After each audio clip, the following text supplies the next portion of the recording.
Hi guys, welcome dito sa Rizal Tarot. Ang reading nito ay for collective for anyone who can resonate sa reading nito. This is a general and a collective reading your energy at this time.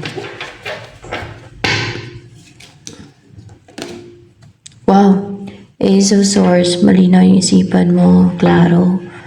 You're intellectual, logical, sharp yung mind mo pati.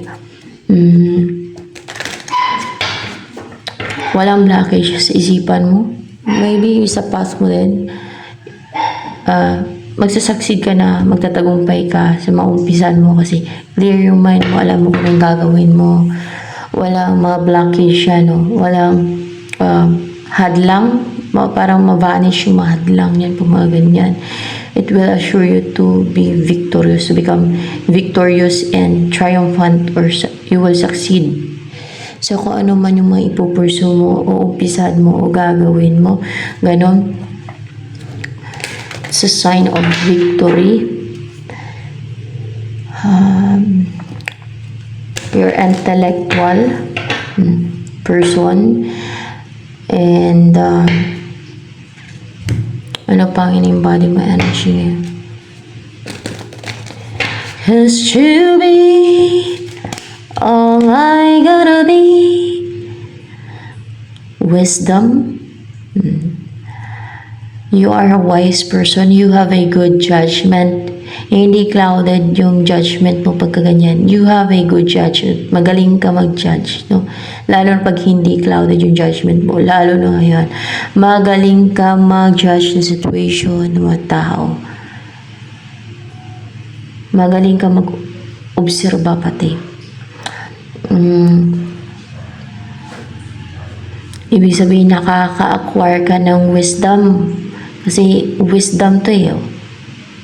O nag-a-acquire ka ng wisdom o nakaka-acquire ka ng wisdom. Madala lang ang mga tao sa mundong to, no? Na nakaka-acquire ng wisdom na wise. Marami ang foolish, yes. Hindi sa sinisiraan ko o minamaliit ko yung iba. Pero marami ang foolish. Yun ang naobserbahan ko. Very few ang wise na tao.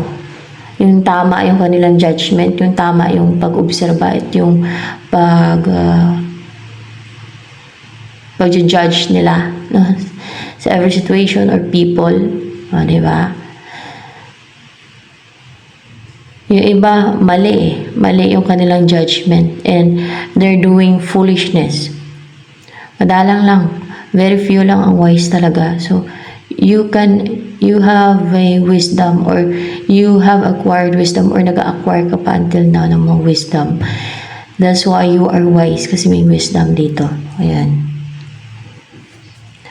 Kung baga, magaling ka niyan mag-obserba kung totoong tao ba yan? Kung mabuting tao ba yung tao na yan? Kung hindi ba peke yung tao na yan?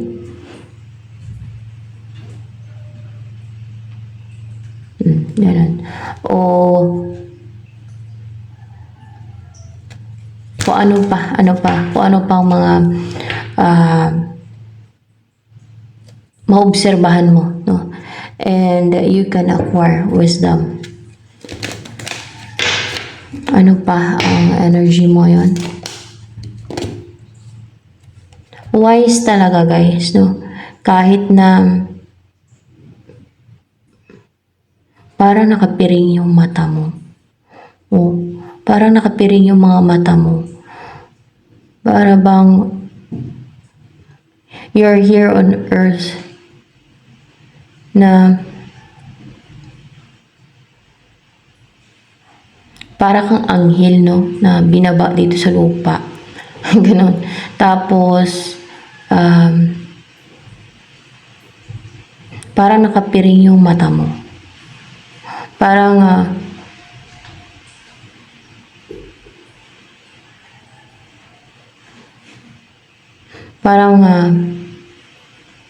nakabind yung mga mata mo pero full of wisdom or wise ka, ganon.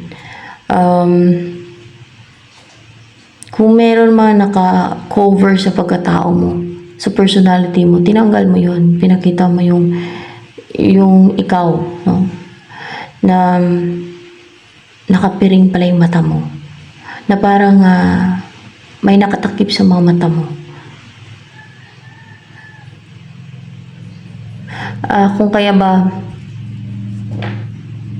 na parang pagka ganyan, madami kang katanungan kasi may nakapiring sa mata mo na hindi mo nakikita, na hindi klaro sa iyo kasi may nakapiring sa mata mo. Ibig sabihin madami kang katanungan pagka ganyan.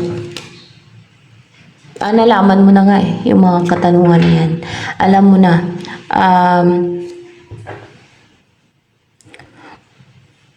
madaming hindi klaro sa iyo na or may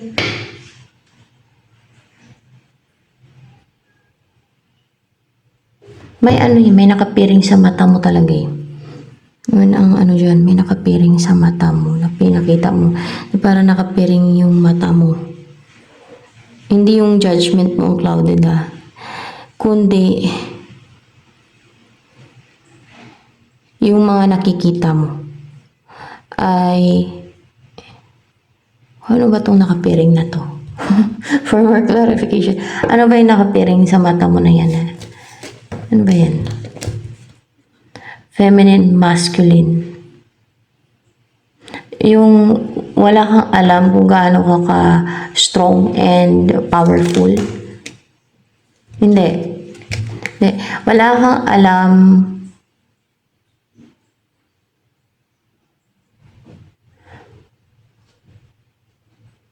sa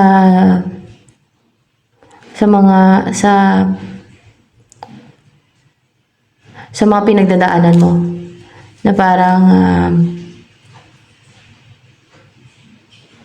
you can control yung mga pinagdadaanan mo, ganun ba yan? Yan na nga. Wala kang alam sa mga pinagdadaanan mo. You can control sa mga pinagdadaanan mo kasi kailangan mo siyang pagdaanan. Yes, kasi kailangan mo siyang pagdaanan, di ba? Malalim, guys. Kasi kailangan mo siyang pagdaanan. Ginaguide lang kasi ako dito eh. Sila nakakaalam niya yung mga guide ko. Yung mga angels. Pwedeng galing ka sa langit na angel, no? Pwedeng gano'n na. Kasi para may pakpak naman dito. Pero yung mga pinagdadaanan, wala kang alam. Parang nilalagay ka lang sa ganyang situation para pagdaanan mo. Para mag-gain ka ng experience and makakwire ka ng wisdom sa mundong to. Ganon.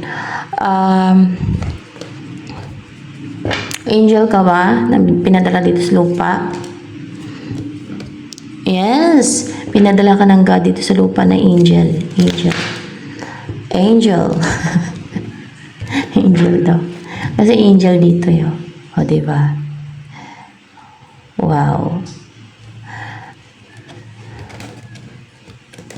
Madami ba ang mga angel na pinadala dito sa lupa? Tingnan natin. Hindi marami. Konti lang yan. Pagkaganyan. Konti lang yan, guys. Hindi naman marami. Kasi may mga purpose, may mission. Kagaya ni Enoch. No? Si Enoch pa. Si Metatron. Nung bumalik na siya sa langit. Nung natapos na yung mission niya, nung namatay na siya, ay bumalik na siya doon sa langit. Naging si Metatron na siya. Nung tao pa siya, nung pinanganak siya bilang tao, si Enoch. Tapos naging prophet siya, diba, dito sa lupa. Ganun. Nangaral. Parang ganun. Ganun ang prophet eh. Search for the word of prophet na lang.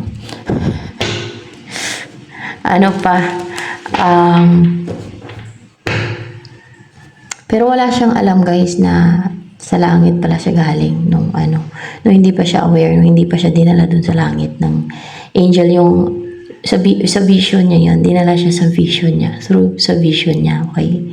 Hindi yung katawan niya, sa vision niya. Doon niya nalaman na isa pala siya sa mga anghel dun sa langit. Ayun. Tapos siguro naikwento niya sa iba, tapos sinulat ng iba na kung ano yun na, ano, yung sa vision niya na ganun ang nangyari, ganun na dinala siya sa langit. Kaya nagkaroon ng Book of Enoch. Ayan.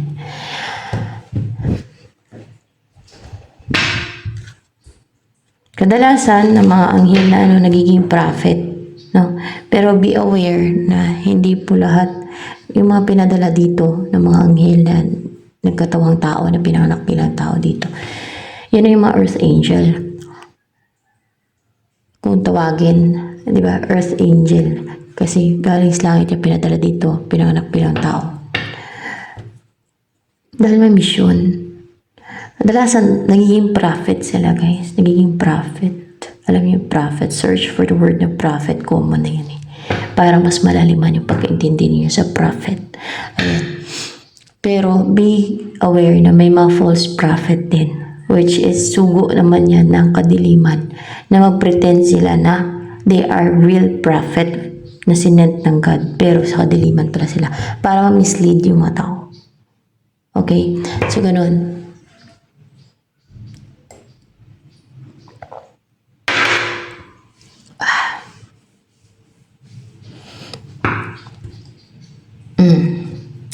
Message ng angels for you.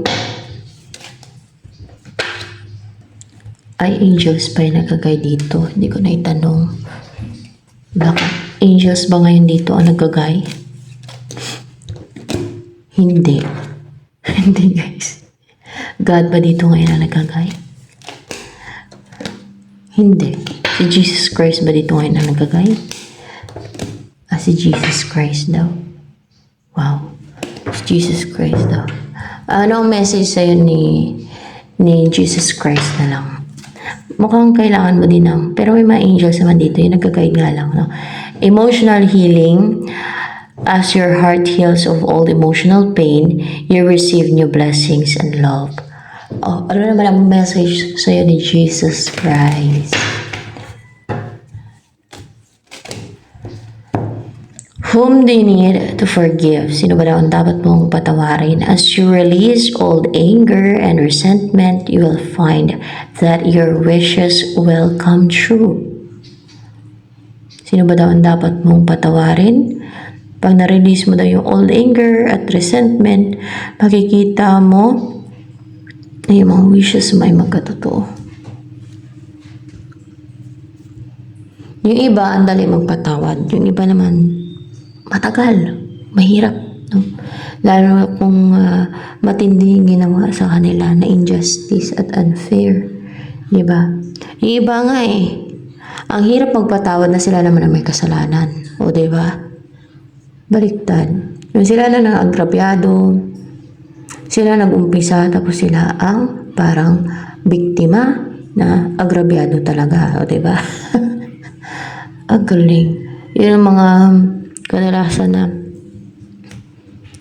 tinatawag na manipulative. Yun ang mga taong evil. Yung pinapanindigan yung kahit na masama, no? Yung ginawa nila, pinapanindigan nila. Kasi tama daw yun. Kasi baluktot nga sila. So ano pa? Ang energy mo yun.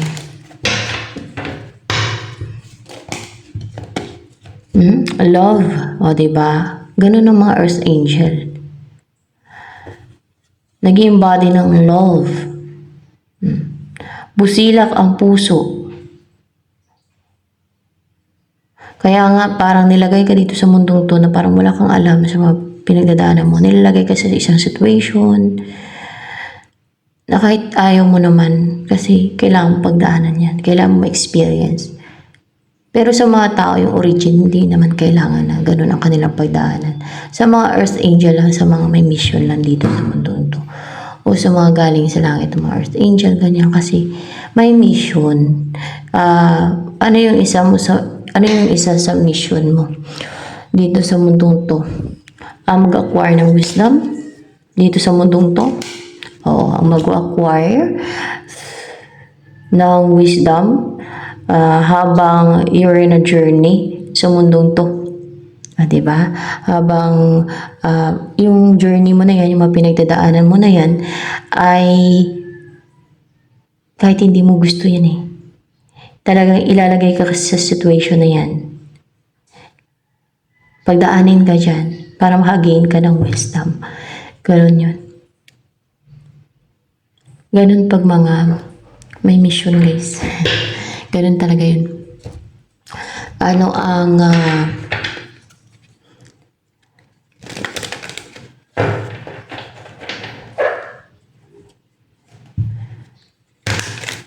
next na mangyayari sa buhay mo? Kaya mahirap ang journey ng mga earth angel.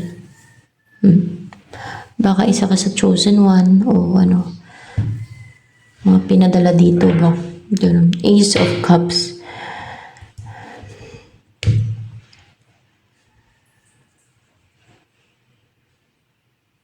May new beginning, new love, blessings from heaven na darating.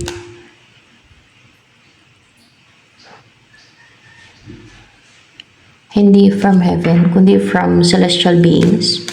Sabihin natin celestial beings. Hindi.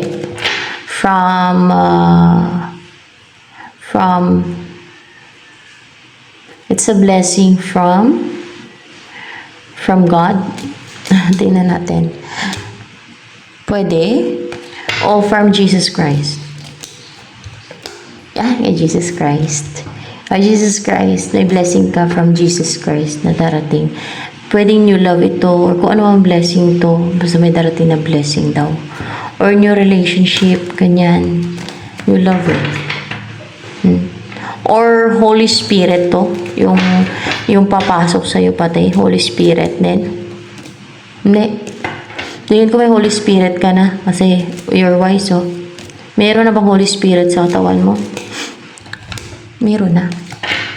Siyempre, Earth Angel Ang mga Earth Angel, empathetic, guys.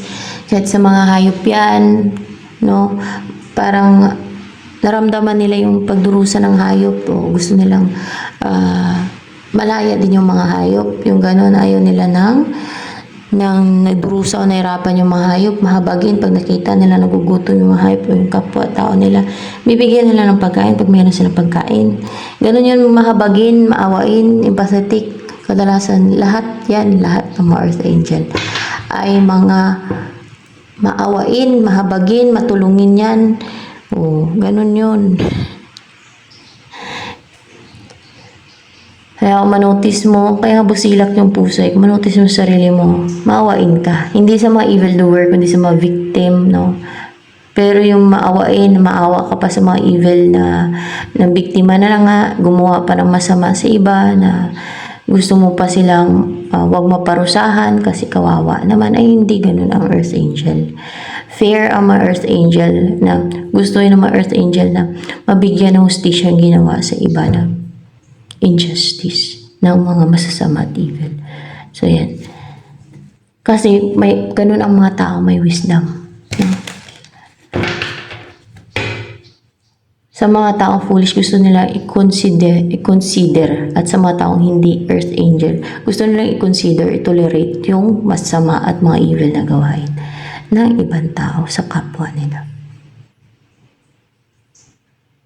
Yun ang pinagkaiba. So yan. And busilak ang puso ko. May puso ka.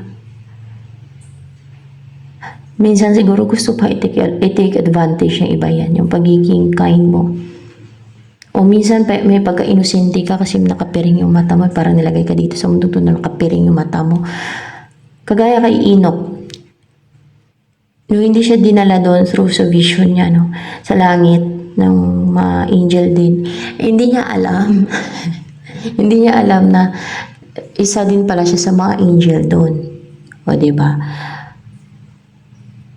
Kasi kung celestial being ka, na may mission ka dito sa mundong to, talaga makipag-communicate yan sa iyo yung celestial being or even God, and si Jesus Christ, magpapakita yan sa iyo sa mga vision at may mga information silang sabihin sa'yo. Yan si Enoch na yun na yung si Metatron ngayon. Natapos na yung mission niya kasi dito sa mundong to. Ganun yan.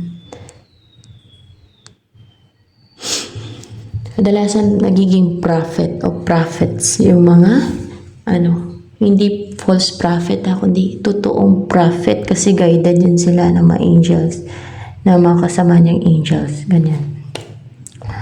Ayun. Ewan ko lang kung anong klase ng angel si Metatron.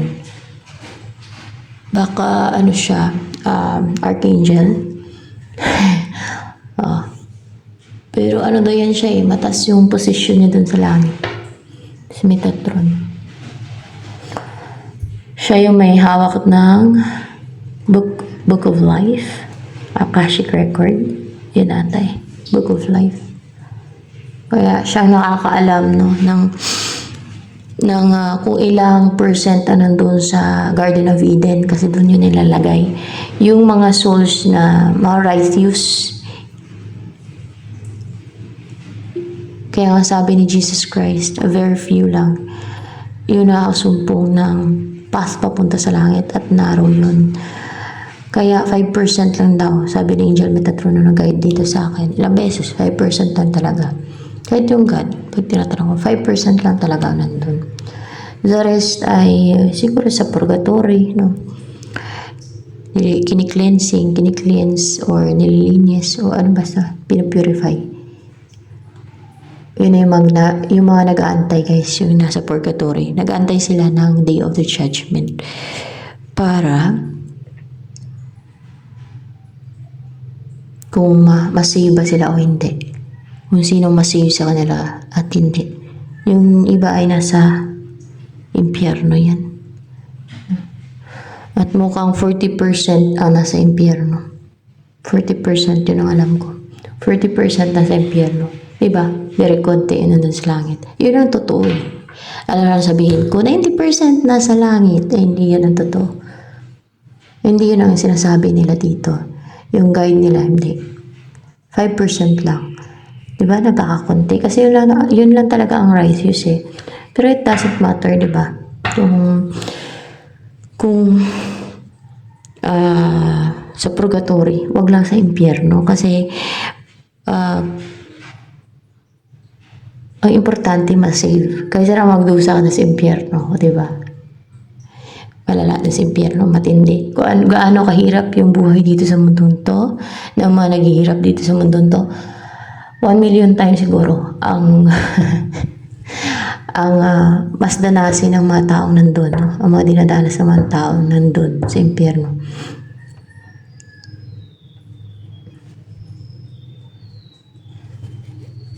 Ang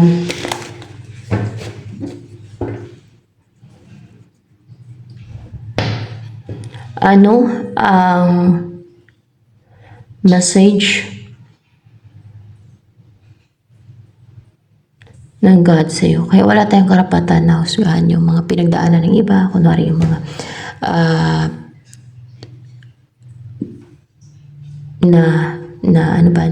parang naligaw ng landas. Yung parang kunwari nagka-jowa tapos iniwanan lang, ganun, di sineryoso, na parang ginawang basahan, charot, basura. Yung ganun, wala tayong karapatan namang judge, di ba? At yung mga, alam niyo yung mga napariwara, yung mga ganun. Wala tayong karapatan man judge sa mga ganun yung pinagdaanan. Pero unless lang kung yung nangaharm na talaga yung mga evil na yan, ayun, impyerno yan, may impyerno yan sila. Yung mga nangaharm dahil sa inggit nila at mga gumagawa dahil ng kaselfishan, no? Dahil sa sakim sila, dahil masaya sila. Kunwari yung mga ayaw ko na isa-isahin. Tatagal lang. Alam niyo naman yung evil at masasama na gawain, di ba? So, yan. So,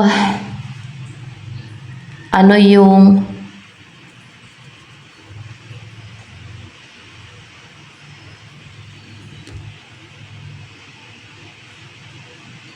kaya sabi ko, pag sugo ka, pwedeng sugo ka or chosen one, no? Either dyan. Ay, para kang robot. Tinanong ko yung mga angel, kung parang robot pa pag sugo. Sabi ko, parang robot daw. Kasi nga, ganun talaga, katulad dyan, no? Sa explain ko kanina. Na wala kang alam sa mga pinagdadaanan mo na yan, na hindi mo gusto. Ibig sabihin, kahit na ayaw mo pa, no, na pagdaanan yan, ilalagay ka sa ganyang situation na kailangan mong pagdaanan yan. Parang inosente nga dito sa mundong to. Mahirap i-explain. Hindi maintindihan niya ng iba. Bakit parang robot? Kasi wala kang free will. Pag mga ganun, na may mission ka, kailangan mong pagdaanan, kailangan kanila ilagay dyan sa situation na yan para makagain ka ng wisdom. Dahil kailangan yan, kailangan mong pagdaanan yan. Dahil may mission ka. Ganun yun.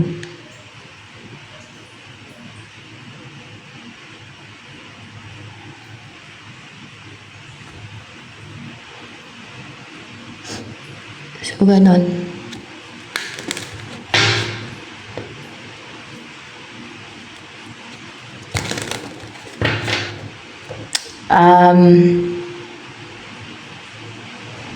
Ano pa ang message sa'yo ni Jesus Christ? Kasi siya ang nagkagaida. Ano ang message sa'yo ni Jesus Christ?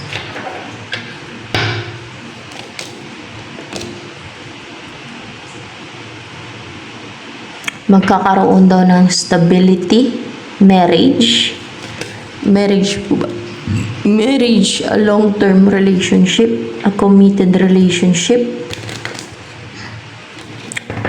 Kumbaga, ikakasal ka. Alam mo man o hindi, ikakasal ka saan? Sa person na, kasi para ka na robot eh. Ikakasal ka daw sa taong nakatadhana sa'yo. Ganon yun, may mga mission kasi yan. Hindi sa nakatadhana sa'yo, kundi sa nakatakda sa'yo na tao, doon ka ikakasal. Sa nakatakda sa'yo. O, diba? May nakatakda yan, basta galing sa langit. Aroy. Nangalay yung ano ko O, diba? Tapos, nakatakda sa'yo. Nakatakda. Hindi lang nakatadhana, kundi nakatakda. Nakaset na yan. No? You're appointed, both of you, na magsama. Nakaset na yan na magsama kayo. Ganun yung nakatakda eh. Nakaset, kung sa English pa.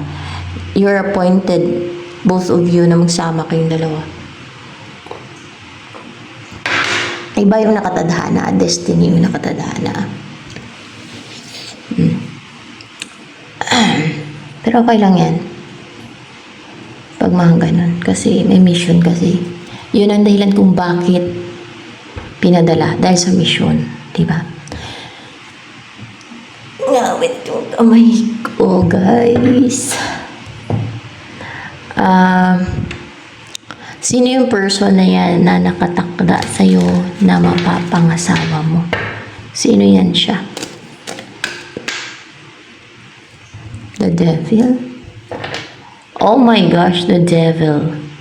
Ano ibig sabihin? Kinokontrol siya ng devil, yung tao na yan. Kinokontrol nga siya ng devil, kaya may the devil dito. Kinokontrol siya ng devil.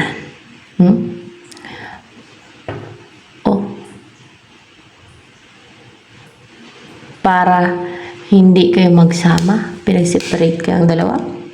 Hindi. Bakit siya kinokontrol ng devil? Dahil may addiction siya. Baka may addiction siya. May addiction kasi siya. Ayan. Yan ang downside niya. Dahil sa addiction niya. May addiction siya, guys. Oh my gosh. Addiction saan? Sa kayamanan? Kasi may... Hindi. Addiction sa trabaho? Baka sa trabaho. Sa trabaho. Trabaho siya ng trabaho. Alam niya, addiction sa trabaho. Trabaho ng trabaho para, alam ko na kung ano yan. Parang na ano siya, super hardworking na person. Materialistic. Materialistic. O alam ko kung sino yung devil dyan. Si Mammon, no? Si Mammon yan, guys. Si Mammon yung devil na kumukontrol sa kanya kasi yan ang nagbibigay ng wealth para i-tempt yung tao na doon na mag-focus at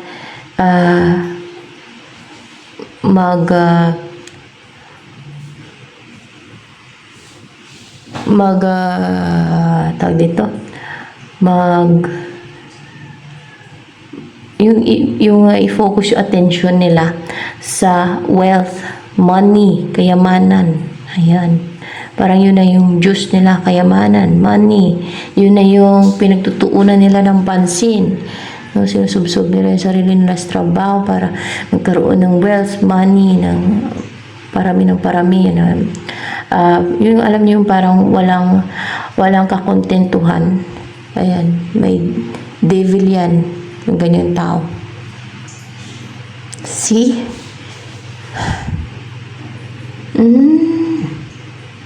There's competition, mari nakipag-compete to na na kailangan siyang pinakmayaman, ganon. Hindi naman.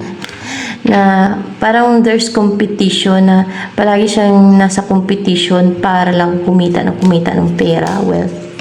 Yes, tama. Palagi siya nasa competition para lang kumita ng pera at kayamanan. Ayan, ganyan yung tao na yan. Addict sa work, sa material, no, na siya, na hook sa material wealth. Yan ang nakatakda sa'yo. At least D6 addict, no? At least. Ano naman ang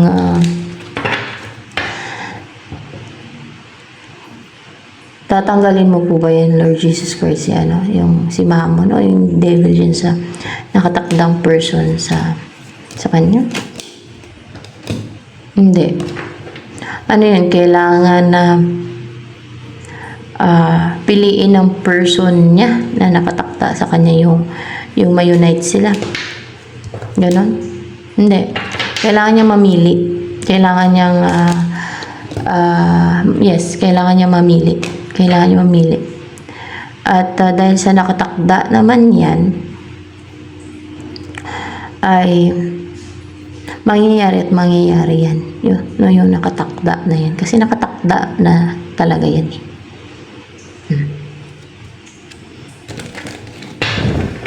Ganon yung nakatakda. Kasi nakaset na yan eh. Ikaw nga para kang robot yan. No?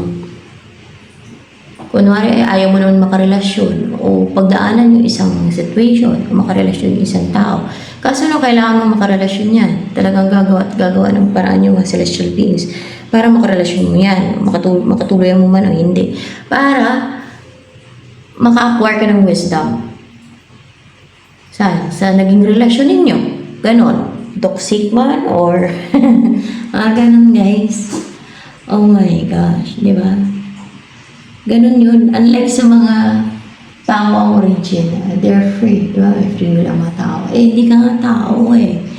O dito sa naridingan, hindi ka tao. Celestial being ang iyong origin. That's why. It looks unfair, no? It seems unfair. But ganun talaga eh. Yun ang reason. That's why you're here on earth. Because of that.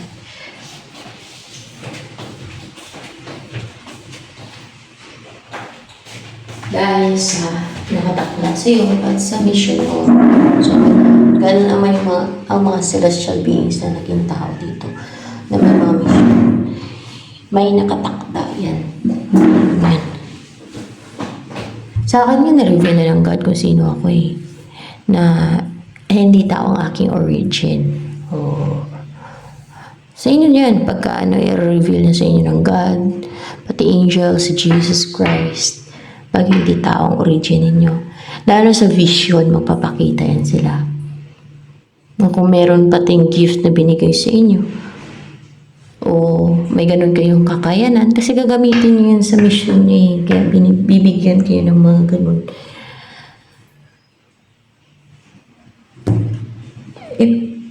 Sasabihin yun sa'yo ng God, no? Or magpakita yun sa vision mo na, ay, ganyan, may ganyan kang mga kakayanan. O binigyan ka ng kakayanan. O ganyan, may ganyan kang mga kakayanan. Sample lang yan, ah. Siguro not all na may ganun. Na nagkaroon ng vision na ganun. Binigyan ng gift or may mga ganung kakayanan. Hindi naman siguro lahat. Depende kasi yan sa mission, guys, no? Depende yan. So, ayan. Yun ang may share ko sa inyo. Yun ang alam ko. Yun ang pwede kong mai-share lang sa inyo kasi yun ang nalaman ko, yun ang alam ko, yun ang experience ko din, mga ganun. So, yun lang may share ko. Hindi naman kasi ako pwedeng gumawa ng kwento. Para lang may i-share na may share sa inyo. So, ano ba? Tsaka hindi ako mahilig gumawa ng kwento, guys. Ang tawag sa amin yan, si Iloilo, pag mahilig gumawa ng kwento, butikada. Butikada. Butikada, no? May ganun, bata pa lang, gumagawa na siya ng kwento. Kaya ako sa pagkatao, siguro na tao yan, na gumagawa na talaga ng kwento. Matatawa na lang ako pagka, yung alam niyo mabuking, pag nabuking sila, na gumagawa lang ng kwento, ay nako, sa isip ko lang hiyat. Nagagawang gumawa ng kwento. May ganun talaga kahit bata pa lang. Pero nasa pag-guide ng magulang yan na sabihan yung bata, no, na huwag maggawa-gawa ng kwento kasi masama yun, no. Pati yung magnakaw, lalo at mga bata pa hindi pa aware yan. Kung ano nakikita kasi ng mga yan sa nakakatanda, ginagaya nila. Dapat sabihan huwag magnakaw, i-guide na huwag magnakaw, masama yan, mga ganun, o diba? Para paglaki, hindi sila magnanakaw, hindi sila gumagawa ng mga masasama, yung mga ganun ba? So, ano naman ang message mo po, Lord Jesus Christ, sa lahat po ng viewers? Sa lahat ng viewers. Kahit isa lang.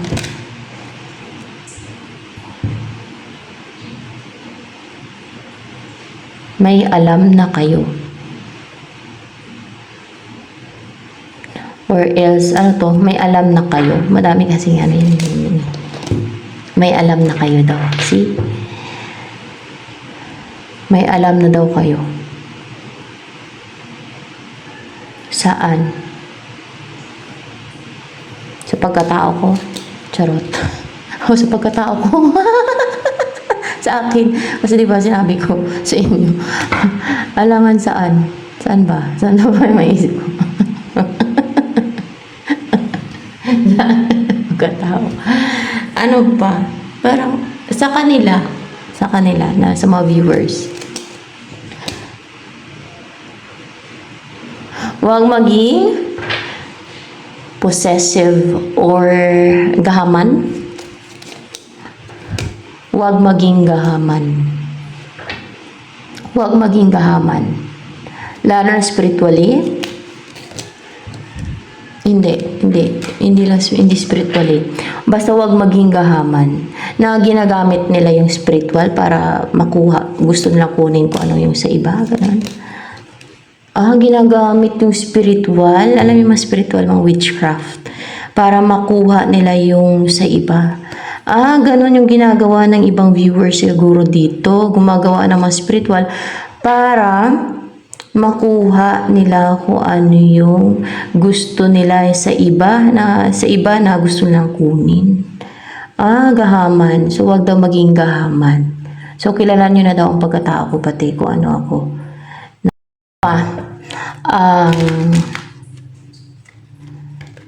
Next na mangyayari sa inyo ng person mo.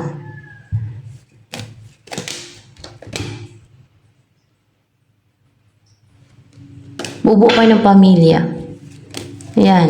10 of Cups.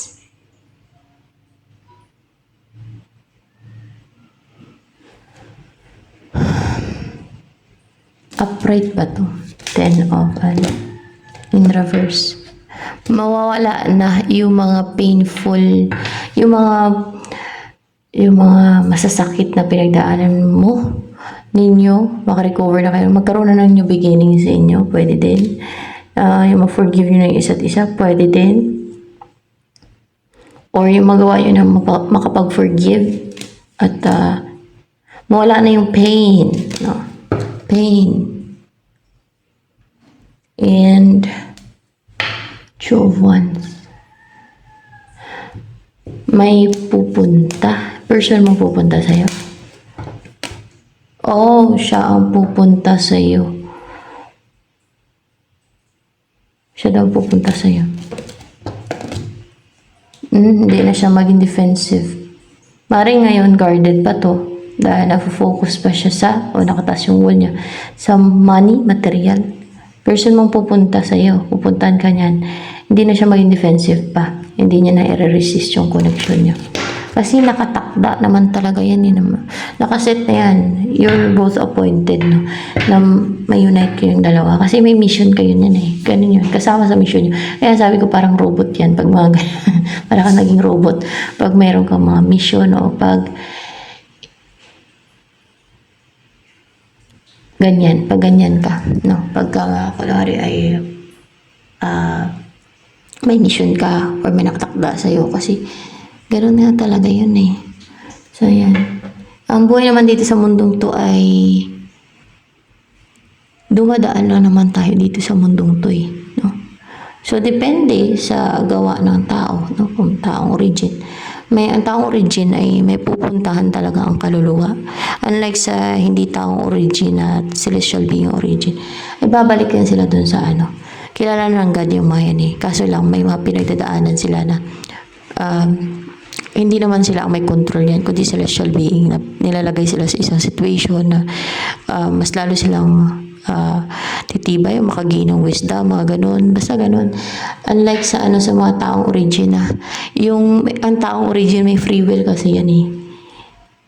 Yung mga pinadala dito dahil may mission, no, na celestial beings or angel o yung tinatawag na angel. Parang mga robot ka eh. Kung tama ba Lord Jesus Christ? Parang robot na lang, ganun. Parang robot. Hindi naman daw, sabi ni Jesus Christ, hindi naman daw parang robot. Parang walang free will. Yun, walang free will daw. Walang free will. Yung mga celestial beings na pinadala dito na pinanganak bilang tao. Like me.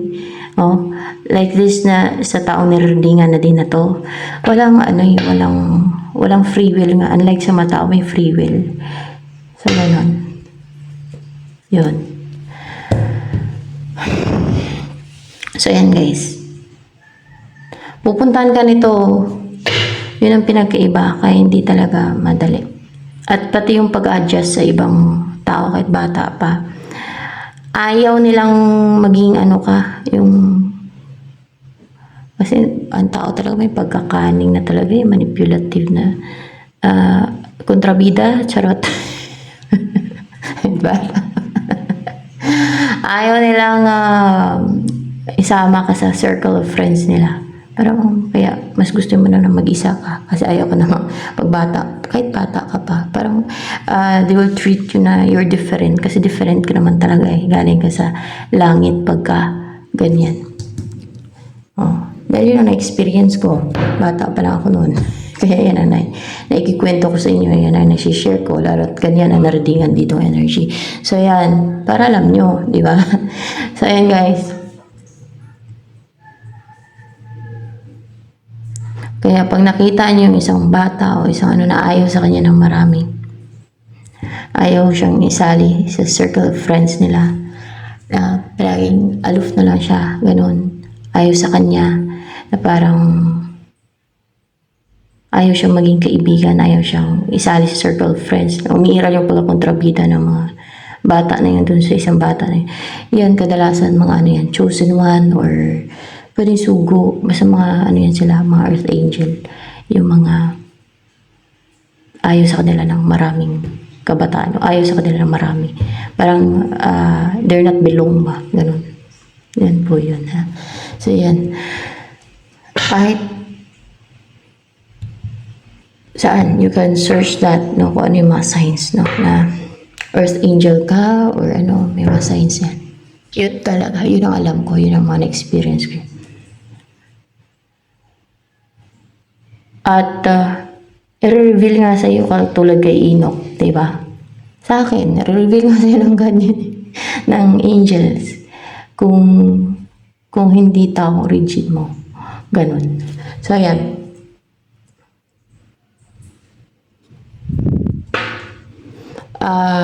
Ano pa ang next na mangyari sa inyo ng person mo na yan? Na, teka lang. Saan ba? Yung energy nito. Ito. Ano ba ang next na mangyari sa inyo? Kasi mayroon siyang addiction sa work, guys. Magkikita kayong dalawa. Magmi-meet kayo. Oh. Walang imposible na mag-meet kayong dalawa na mabuo kayo. Kasi nakaset na yan siya. Oh. Magsasama kayong dalawa. Ayan. Anong gusto sabihin sa ng person mo na to? Sa'yo, magsasama na kayo, mag-umpisa kayo magsama na sa isang bahay. Mahal ka daw niya, kahit na ganyan siya. Importante ka daw sa kanya. Malaga ka sa kanya para kang, ito na, importante sa kanya, o pinaka-importante sa kanya. Hindi naman pinaka-importante sa kanya. Maaring yung pinaka-importante sa kanya ngayon ay kayamanan. Basta mahal ka daw niya. Malambot yung puso niya sa'yo, attached siya sa'yo, emotional siya sa'yo, yes, attached siya sa'yo, at ano pa, ano pang gusto niya sabihin sa'yo ng person mo na to. Hindi niya mapigilan yung damdamin niya sa'yo, lumalambot talaga yung puso niya sa'yo, hindi niya makontrol ng isip niya yung damdamin yung naramdaman niya sa'yo. What's with the death card?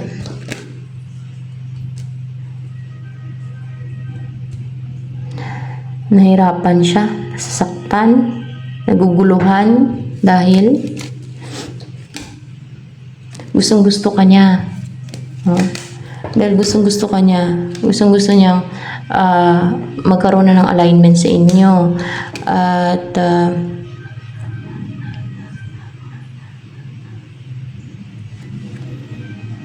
nag-overthink yan sa'yo. Ang bigat-bigat na ng daladala niya.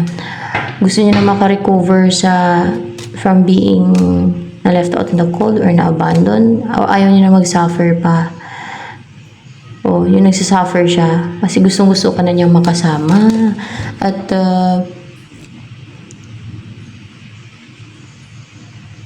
gustong-gusto ka niyang piliin kaysa sa wealth. Gusto ko niyang piliin kaysa sa wealth. Kaysa sa wealth. Mag-antay-antay ka lang daw. Antay-antay ka lang. Oo. Parang gusto ko niyang piliin kaysa sa wealth. Yes. Yes. Gusto ko niyang piliin kaysa sa wealth. Mag-antay-antay ka lang. At mahirap sigurong bitawan ang addiction niya sa wealth. Sa pag-accumulate ng wealth. Mag-offer daw yun ng cup of love sa'yo. And